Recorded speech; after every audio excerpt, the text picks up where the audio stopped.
Hi friends, welcome back to Mazhathulli creations. ഈ channel നിങ്ങൾ ആദ്യമായിട്ടാണ് കാണുന്നതെങ്കിൽ സബ്സ്ക്രൈബ് ചെയ്യാൻ മറക്കല്ലേ.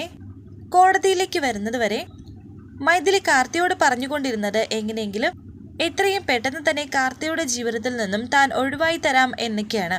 പക്ഷേ ഇപ്പോൾ കോടതിയിലേക്ക് വന്ന ശേഷം രണ്ടുപേർക്കും തനിയെ സംസാരിക്കാൻ ഒരവസരം കിട്ടിയിരുന്നു.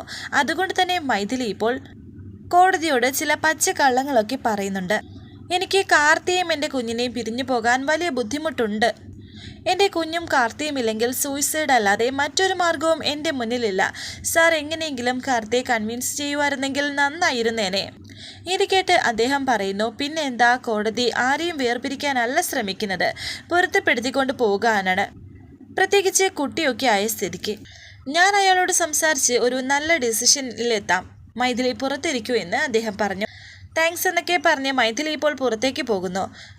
കാർത്തിക് ഇപ്പോൾ അവിടേക്ക് വിളിപ്പിച്ചിരിക്കുന്നു. കാർത്തിക് ഇപ്പോൾ അവിടേക്ക് വന്നിരിക്കുകയാണ്. മിസ്റ്റർ കാർത്തിക്, തെറ്റ് പറ്റുന്നത് ഒരു തെറ്റല്ല, തെറ്റിൽ നിന്ന് പാഠം ഉൾക്കൊള്ളുകൊണ്ട് തിരുത്തുന്നതാണ് തെറ്റ്. ശരി, നിങ്ങളുടെ ഭാര്യ നിങ്ങളോട് തെറ്റ് ചെയ്തോ? ഒരു മാരേജ് അഫിയർ, അത് സംഭവിക്കാൻ പാടില്ലാത്തതായിരുന്നു, പക്ഷേ സംഭവിച്ചു. അതിന് അവൾ നിങ്ങളോട് മാപ്പ് പറഞ്ഞു. നിങ്ങൾ അവളോട് ക്ഷമിക്കാൻ മനസ്സിലാഗ്രഹിക്കുന്നുണ്ട്. ഇത് കേട്ട് കാർത്തി പറയുന്നു, ഇതൊക്കെ ആര് പറഞ്ഞു എന്ന്. വീണ്ടും കോടതി പറയുന്നു, ആര് പറയണം, എല്ലാം ഞങ്ങൾ അറിഞ്ഞു എന്ന് കരുതിയാൽ മതി. വീട്ടുകാരാണ് നിങ്ങളുടെ പ്രശ്നം. ഡിവോഴ്സിന് നിങ്ങൾക്കോ മൈഥിലിക്കോ യാതൊരു പ്രശ്നവുമില്ല. വീട്ടുകാർക്ക് വേണ്ടി നിങ്ങൾ നിങ്ങളുടെ ദാമ്പത്യ ജീവിതം നശിപ്പിക്കുന്നത് എന്തിനാ? വളർന്നു വരുന്ന നിങ്ങളുടെ കുട്ടിയുടെ ഭാവി ജീവിതം തകർക്കുന്നത് എന്തിനാ? ഇത് കേട്ട് കാർത്തി പറയുന്നു, സർ ഇങ്ങനെയൊന്നും അല്ല കാര്യങ്ങൾ. വീണ്ടും കോടതി പറയുന്നു, കേൾക്കൂ മിസ്റ്റർ കാർത്തിക്, മൈഥിലിക്ക് നിങ്ങളുമായി പിരിയാൻ യാതൊരു താല്പര്യവുമില്ല. അവൾക്ക് നിങ്ങളോടും നിങ്ങളുടെ കുട്ടിയോടൊപ്പം ജീവിക്കാൻ തന്നെയാണ് ആഗ്രഹം. ഇത് കേട്ട് ഞെട്ടിയിരിക്കുകയാണ് കാർത്തി, അതോടൊപ്പം വളരെ ദേഷ്യത്തിലും. അതോടൊപ്പം ഒരു മ്യൂച്വൽ ഡിവോഴ്സ് കോടതി അംഗീകരിക്കില്ല. വീട്ടുകാർ പറയുന്നത് കേട്ട് നിങ്ങളൊരു തീരുമാനം എടുക്കരുത്. ഇത് നിങ്ങളുടെ ജീവിതമാണ്. ഇതിൽ സുഖവും ദുഃഖവുമെല്ലാം നിങ്ങൾക്ക് മാത്രമുള്ളതാണ്. നോക്കൂ മിസ്റ്റർ കാർത്തിക്, എല്ലാത്തിനും ഉപരി മുലയൂട്ടുന്ന ഒരമ്മയെ കുട്ടിയുമായി പിരിക്കുന്നത് ശരിയാണോ? മനുഷ്യത്വം രഹിതമായ പ്രവൃത്തിയല്ലേ അത്? നിങ്ങളൊരു പോലീസ് ഉദ്യോഗസ്ഥനല്ലേ? നിയമം നടപ്പാക്കേണ്ട നിങ്ങൾ നിയമവിരുദ്ധമായി പെരുമാറുന്നത് ധാർമ്മികതയ്ക്ക് നിരക്കുന്നതാണോ?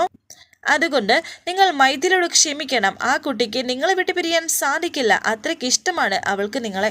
നിങ്ങൾ ഒരുമിച്ച് സന്തോഷത്തോടെ ജീവിക്കാൻ തയ്യാറാകണം എന്ന് കോടതി പറയുമ്പോൾ കാർത്തി പറയുന്നു, എനിക്ക് ആലോചിക്കാൻ കുറച്ച് സമയം വേണം. ഇരു കൂട്ടർക്കും സന്തോഷകരമായ ഒരു തീരുമാനമെടുക്കൂ. മറ്റൊരു ദിവസം നമുക്ക് കാണാം എന്ന് പറഞ്ഞിട്ട് കോടതി അവരോട് പറയുന്നു. അങ്ങനെ കാർത്തി എണ്ണിച്ച് മൈഥിലിയുടെ അരികിലേക്ക് പോയി ദേഷ്യത്തോടെ മൈഥിലിയെ നോക്കുന്നുണ്ട്. എന്നിട്ട് കാർത്തി പുറത്തേക്ക് പോകുന്നു. തൊട്ട് പിന്നാലെ മൈഥിലിയും പോകുന്നു. വളരെ സ്പീഡിൽ തന്നെ കാർത്തി വണ്ടി ഓടിച്ച് പോവുകയാണ്. ഇടയ്ക്കിടയ്ക്ക് കാർത്തിക് എന്താ ഇത്ര ദേഷ്യം എന്നൊക്കെ മൈഥിലി ചോദിക്കുന്നുണ്ട്. ഒന്നും മിണ്ടാതെ വളരെ ദേഷ്യത്തിൽ വണ്ടി ഓടിച്ച് പോവുകയാണ് കാർത്തി എന്താ ഇങ്ങനെ? അവിടെ നടന്ന കാര്യങ്ങൾ ഞാൻ വിശദീകരിക്കാം. എന്നെ തെറ്റിദ്ധരിക്കരുത്. ഞാൻ ആ കൗൺസിലറോട് പറഞ്ഞതൊക്കെ എന്നൊക്കെ മൈഥിലി പറയുമ്പോൾ വീണ്ടും സ്പീഡ് കൂട്ടുകയാണ് കാർത്തി, ഞാൻ പറയുന്നതൊന്ന് കേൾക്ക്. ഇത്രയും വേഗത്തിൽ കാർ ഓടിക്കരുത് എന്നൊക്കെ പറഞ്ഞ് പേടിച്ചിരിക്കുകയാണ് മൈഥിലി. ഈ സ്പീഡിൽ വണ്ടി ഓടിക്കരുത്, വണ്ടി എവിടെയെങ്കിലും പോയി ഇടിക്കും, നമ്മൾ മരിച്ചു പോകും എന്ന് മൈഥിലി പറയുന്നു. മൈഥിലി വല്ലാണ്ട് പേടിച്ച അവസ്ഥയിലാണ്.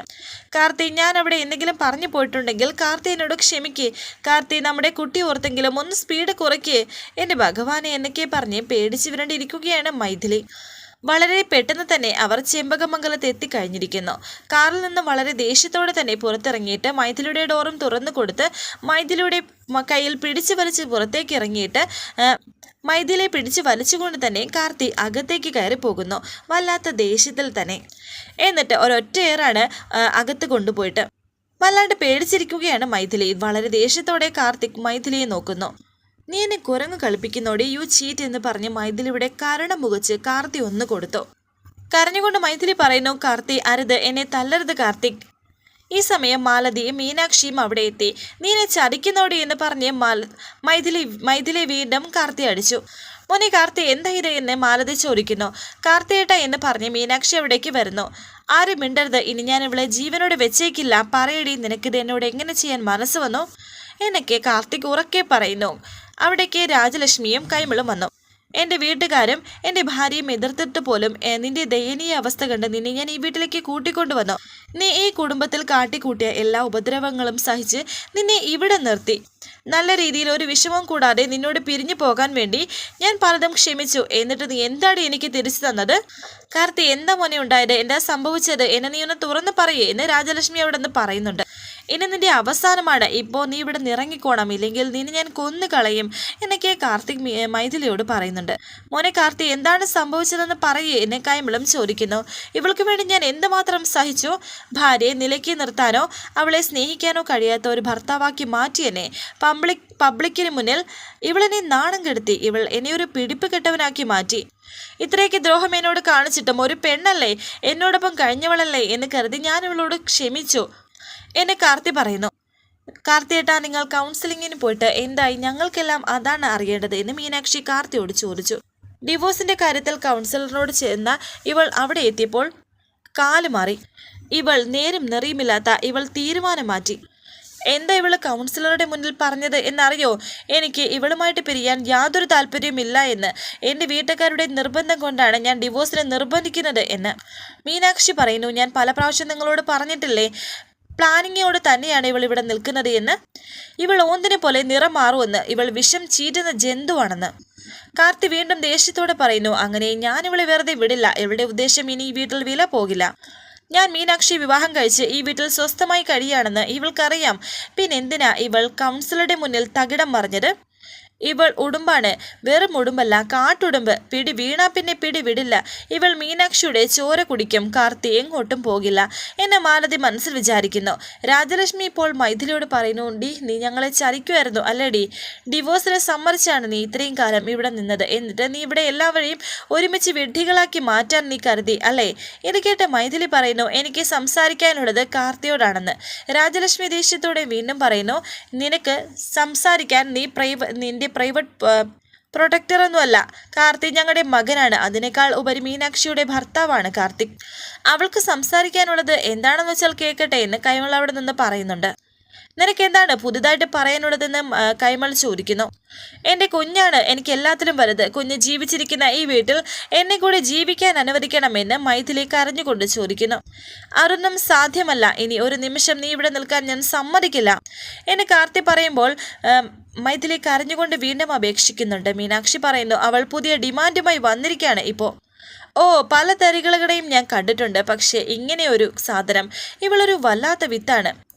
ഇവൾ ഏത് യൂണിവേഴ്സിറ്റിയിൽ പഠിച്ചതാണ് ഇത്രയും വേലകളൊക്കെ എന്ന് മാലതി മനസ്സിൽ വിചാരിക്കുന്നുണ്ട്. ഇനി നിന്റെ ഒരു ആവശ്യവും അംഗീകരിച്ചു തരാൻ ഞങ്ങൾ ഒരുക്കമല്ല എന്ന് രാജലക്ഷ്മി. ഞാൻ ഇവിടെ നിൽക്കുന്നത് കാർത്തിയുടെ ഭാര്യയാകാനുള്ള മോഹമായിട്ടല്ല എന്ന് മൈഥിലി പറയുമ്പോൾ കാർത്തി പറയുന്നു, നീ മോഹിച്ചാലും അങ്ങനെ ഞങ്ങൾ അംഗീകരിച്ച് തരത്തില്ല. ഈ കുഞ്ഞിൻ്റെ അമ്മയായിട്ട് നിങ്ങൾ എല്ലാവരും എന്നെ ഒന്ന് കണ്ടാൽ മതി. രാജലക്ഷ്മി പറയുന്നു, കുഞ്ഞിൻ്റെ അമ്മയുടെ അവകാശം നീ ഏറ്റെടുക്കണ്ട. കുഞ്ഞിൻ്റെ അമ്മ ഞങ്ങളുടെ മകൾ മീനാക്ഷിയാണ്. കുഞ്ഞിനെ പാല് കൊടുക്കാൻ തുടങ്ങിയതോടെ കുഞ്ഞിനോട് എന്തെന്നില്ലാത്തൊരു വാത്സല്യമാണ് എനിക്ക് വൈകമോളെ വിട്ടുപിരിയാൻ പറ്റില്ല എന്ന് കരഞ്ഞുകൊണ്ട് മൈഥിലി വീണ്ടും പറഞ്ഞു. ഇങ്ങനെയാണെങ്കിൽ ആ കുഞ്ഞിനെ വേണ്ട എന്ന് വെച്ചിട്ട് നീ എൻ്റെ ആങ്ങളയോടൊപ്പം എന്തിനാ നീ ഒളിച്ചോടിപ്പോയത്? അവൻ്റെ ജീവനം കുളം തോണ്ടാനോ എന്ന് മാലതി ചോദിക്കുന്നു. ആ കഥ വേറെ എന്ന് മൈഥിലി. കഥയൊന്നുമല്ല. മൈഥിലി പറയുന്നു, ആരും എന്നെ അടിച്ചമർത്താനോ ഭീഷണിപ്പെടുത്താനോ വരണ്ട. വൈകമോളെ, എനിക്കെൻ്റെ സ്നേഹ ദൗർബല്യമാണ്. കുട്ടിയെ വിട്ടുപിരിഞ്ഞ് ഇനി ഞാൻ ഒരു നിമിഷം പോലും ജീവിക്കില്ല. മീനാക്ഷി പറയുന്നുണ്ട്, നീ ഒരു കാര്യം ചെയ്, നീ പോയി തൂങ്ങിച്ചാക്. മൈഥിലി വീണ്ടും കരഞ്ഞുകൊണ്ട് പറയുന്നുണ്ട്, കുഞ്ഞിനെ ഇങ്ങ് തന്നേക്ക്, ഞാൻ എവിടെയെങ്കിലും പോയി ജീവിച്ചോളാം. നീ എൻ്റെ ധിക്കാരമാണ് ഞങ്ങളുടെ മുന്നിൽ സംസാരിക്കുന്നത് എന്ന് നിനക്കറിയാമോ എന്നെ കൈമൾ പറയുമ്പോൾ മൈഥിലി പറയുന്നു, ഞാൻ ചോദിച്ചത് എങ്ങനെ തെറ്റാകും? ഞാൻ പ്രസവിച്ച എൻ്റെ കുഞ്ഞിനെയല്ലേ ഞാൻ നിങ്ങളോട് ചോദിക്കുന്നത്? കാർത്തി മീനാക്ഷി ഭാര്യ ഭർത്താക്കന്മാരാണ്. അവർക്ക് ഇനിയും കുട്ടികൾ ഉണ്ടാകും. പിന്നെ എന്തിനാണ് എൻ്റെ കുഞ്ഞിനെ വേണമെന്ന് ഇത്രയ്ക്ക് നിർബന്ധം പിടിക്കുന്നത്? മീനാക്ഷി പറയുന്നു, മുടി മര്യാദയ്ക്ക് ഞങ്ങൾ പറയുന്നത് അനുസരിക്കുന്നതാണ് നിനക്ക് നല്ലത്. നിന്റെ ഒരാവശ്യവും ഞങ്ങൾ ഇനി അംഗീകരിക്കില്ല. ഒരു പരിഗണനയും നിനക്കിനി കിട്ടാനും പോകുന്നില്ല എന്നൊക്കെ രാജലക്ഷ്മിയും കൈമളും പറയുന്നു. ഇത്രയും നേരം കരഞ്ഞപേക്ഷിച്ചുകൊണ്ടിരുന്ന മൈഥിലി ഇപ്പോൾ മറ്റൊരു മുഖം കാണിക്കുകയാണ്. മൈഥിലി പറയുന്നു, എങ്കിൽ മൈഥിലിയുടെ മറ്റൊരു മുഖം ഇനി നിങ്ങളുടെ മുന്നിൽ കാണിക്കാൻ പോവുകയാണെന്ന്.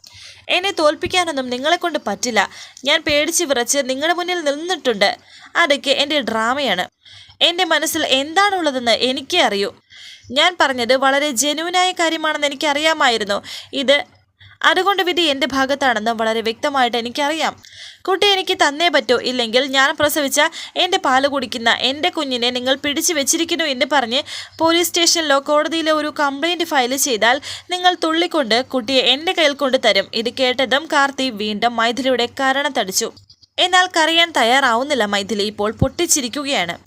നിങ്ങൾ എന്നെ എത്ര തല്ലിയാലും എന്നെ കൊന്നാലും എനിക്കൊന്നുമില്ല. എൻ്റെ വൈകമുള തരാതെ ഞാൻ ഈ ചെമ്പകമംഗലത്തിൻ്റെ പടി ഇറങ്ങില്ല. എടി എന്ന് പറഞ്ഞ് കാർത്തി വളരെ ദേഷ്യത്തോടെ മൈഥിലിയുടെ കഴുത്തിൽ പിടിച്ചമർത്തുന്നു.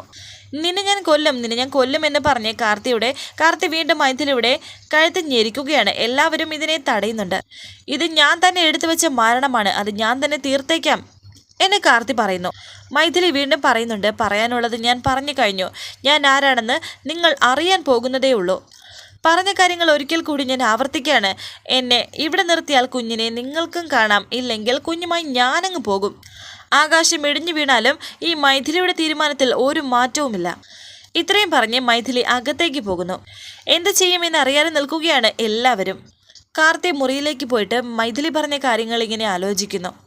അവൾ വീണ്ടും എന്നെ ചതിക്കാനാണല്ലോ ഇതിനകത്ത് കടന്നുകൂടിയത് എന്ന് കാർത്തികിനെ ഒറ്റയ്ക്ക് പറയുന്ന സമയം മീനാക്ഷി അവിടേക്ക് വന്നു. ഈ പാല് കുടിക്കുകയെന്ന് പറയുന്നു. എനിക്ക് വേണ്ട മീനാക്ഷി, ഇറങ്ങില്ല എന്ന് കാർത്തി. അങ്ങനെ പറഞ്ഞാൽ പറ്റില്ല, ഇതുവരെ ഒന്നും കഴിച്ചില്ലല്ലോ. ഇത് കുടിക്കുകയെന്ന് മീനാക്ഷി പറയുകയും കാർത്തിക്ക് കൊടുക്കുകയും ചെയ്യുന്നു. അങ്ങനെ കാർത്തി അത് കുടിച്ചു. അവൾ കരുതിക്കൂട്ടിയാണ് ഇതിനകത്ത് വന്ന് കയറിയതെന്ന് ഞാൻ അറിഞ്ഞില്ല മീനാക്ഷി. അവളോട് സഹതാപം തോന്നി. അവളെ ഈ വീട്ടിലേക്ക് കൊണ്ടുവന്നത് വലിയൊരു തെറ്റായിപ്പോയി. അത് ഞാൻ എൻ്റെ മീനാക്ഷിയോട് ചെയ്ത ഒരു ദ്രോഹമായിരുന്നു എന്ന് ഞാൻ അറിഞ്ഞില്ല. വിഷമിക്കാതെ കാർത്തിയേട്ട, എല്ലാ കാര്യത്തിനും എന്തെങ്കിലും സൊല്യൂഷൻ ഉണ്ടാകുമെന്ന് മീനാക്ഷി. അവളിവിടേക്ക് വീണ്ടും കയറി പറ്റാൻ എന്തെല്ലാം ഡ്രാമയാണ് കളിച്ചത്. അവളൊരു വിഷം ചീറ്റുന്ന പാമ്പാണെന്ന് ഇപ്പോഴാണ് എനിക്ക് മനസ്സിലായത്. കാർത്തിയേട്ടൻ ഓർത്ത് വല്ലാണ്ട് വിഷമിക്കരുത്. ഒന്നും ആലോചിക്കാതെ കുറച്ചു നേരം റെസ്റ്റ് എടുക്കുക എന്ന് മീനാക്ഷി പറയുന്നു. ഞാൻ എങ്ങനെയാണ് ആ കുഞ്ഞിനെ സ്നേഹിച്ചതെന്നും അതിന് വാത്സല്യം കൊടുത്തതെന്നും ദൈവത്തിനറിയാം. ദൈവം അതിനൊരു പരിഹാരം കാണും. ആ പരിഹാരം നമുക്ക് അനുകൂലമായിരിക്കും, ഉറപ്പ് എന്ന് മീനാക്ഷി പറഞ്ഞ് കരയുന്നു. രാജലക്ഷ്മിയും കൈമളും സംസാരിക്കുകയാണ്. വല്ലാത്ത തലവേദനയായല്ലോ ഭഗവാനെ, ഇതെങ്ങനെ പരിഹരിക്കും? മാലതി മനസ്സിൽ വിചാരിക്കുന്നു, ഞാൻ എന്ത് പറഞ്ഞാലും ഇവരെ എൻ്റെ ശത്രുവിനെ പോലെ കാണൂ. അല്ല, സത്യത്തിൽ ഞാൻ ഇവരുടെ ശത്രുവാണ്, എങ്കിലും ഞാൻ ഇവരുടെ മിത്രമാണെന്നുള്ള രീതിയിൽ നിൽക്കണം. അല്ലെങ്കിൽ ജഗദീഷ് ചേട്ടൻ എൻ്റെ എല്ലൊടിക്കും ഈശ്വര എന്നൊക്കെ വിചാരിക്കുന്നു. മീനാക്ഷിയും അവിടേക്ക് വന്നു. എന്ത് ചെയ്യും കൈമളേട്ടാ എന്ന് രാജലക്ഷ്മി പറയുമ്പോൾ കൈമൾ പറയുന്നുണ്ട്, നമുക്ക് ഇത് പരിഹരിച്ചല്ലേ മതിയാകൂ. എൻ്റെ ഒരു അഭിപ്രായം പറഞ്ഞാൽ എന്നോട് പിണക്കമൊന്നും തോന്നരുത് എന്ന് മാലതി പറയുമ്പോൾ രാജലക്ഷ്മി പറയുന്നു, നിന്നോട് എന്ത് പിണക്കം തോന്നാനാ? നീയും ഈ കുടുംബത്തിലെ അംഗമല്ലേ? ഇവിടെ ഉണ്ടാകുന്ന പ്രശ്നം നിന്റെയും പ്രശ്നമാണ്. അതായത് അവളൊരു രാജവെമ്പാലയാണ്, സൂക്ഷിച്ചും കണ്ടും പെരുമാറണം എന്ന് മാലതി പറയുമ്പോൾ മൈഥിലി മറ്റൊരു ഭാഗത്ത് നിന്ന് ഇങ്ങനെ സന്തോഷത്തോടെ ചിരിച്ചുകൊണ്ട് നിൽക്കുന്നു. വരാനിരിക്കുന്ന പുതുപുത്തൻ എപ്പിസോഡുമായി വീണ്ടും കാണാം. Thank you for watching. Please subscribe, like, share my channel.